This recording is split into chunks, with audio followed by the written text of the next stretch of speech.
షర్మిలను base చేసుకుని జగన్ చేసిన comments మీద షర్మిలకు భాగోద్వేగానికి గురయ్యారండి. నాకు రాజకీయ కాంక్ష లేదు, ఉంటే నేను ఎప్పుడో వైసీపీలోనే పదవి పొందేదాన్ని అనే అంశాలను బేస్ చేసుకుని. అవన్నీ కాదు కానీ ఇంట్లో వ్యవహారం రోడ్డు మీదకి వచ్చి రచ్చ జరుగుతుంది.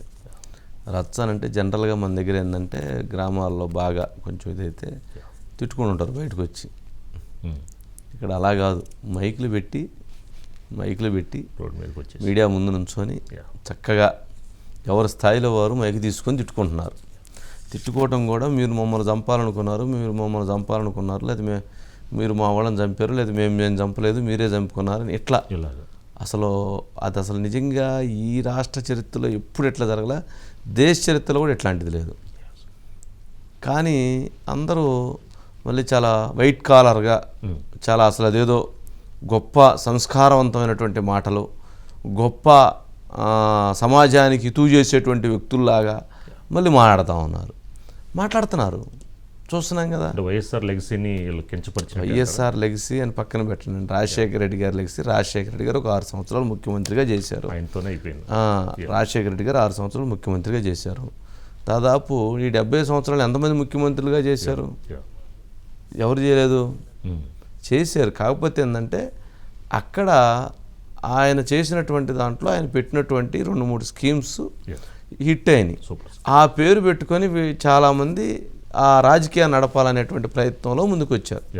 సరే, అది ఇక్కడ ఏంటంటే వాటికంటే కూడా జగన్ షర్మిల మధ్య జరుగుతున్నటువంటి ఈ రాజకీయ యుద్ధంలో వైఎస్ వివేక కేసు హత్య 1, ఆస్తి గొడవలు 2, 3 ఎవరు వారసత్వంతో ఎవరిని వెన్నుపోటు పొడిచారు అనేటువంటి దాని మీద జరుగుతుంది. దీనికి సంబంధించి అసలు ఇవాళ సునీత అయితే నన్ను షర్మిలను నరికేస్తావని అడిగింది. ఒకసారి బైట్స్ ప్లే చేయండి. Bytes please. పులివెందుల్లో సింగిల్ ప్లేయర్గా ఉండాలనే వివేకానంద రెడ్డిని హత్య చేశారు. అంటే ఇంకా ఏమైనా హత్యలు చేయడానికి ప్లాన్ ఉందా ఆమెకి? నేనైతే నా వీలునామా రాసిస్తున్నాను, నా పిల్లలకి తెగించుకొని వచ్చాను. భారతి గారు నన్ను నరికేస్తారా, షర్మిలమ్మని నరికేస్తారా నాకు తెలియదు.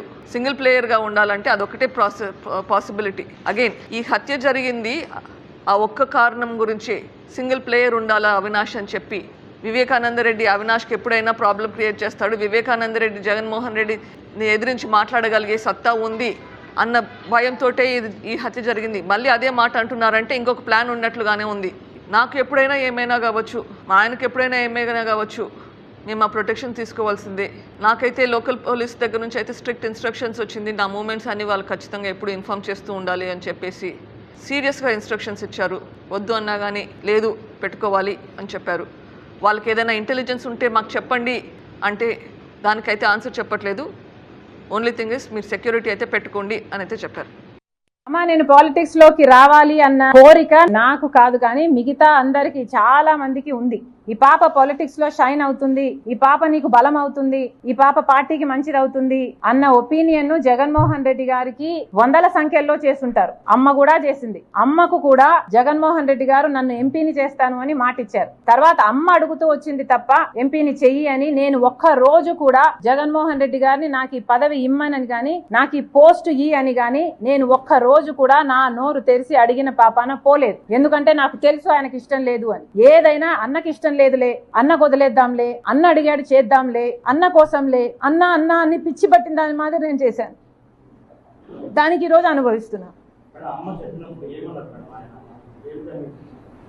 అమ్మ చెప్పినప్పుడు కాదండి, అమ్మకి మాట ఇచ్చింది ఆయనే. అదే కదా ఆవిడ అడిగేది. మాట ఇచ్చావు కదా నిలబెట్టుకో అని ఆవిడ అడుగుతుంది.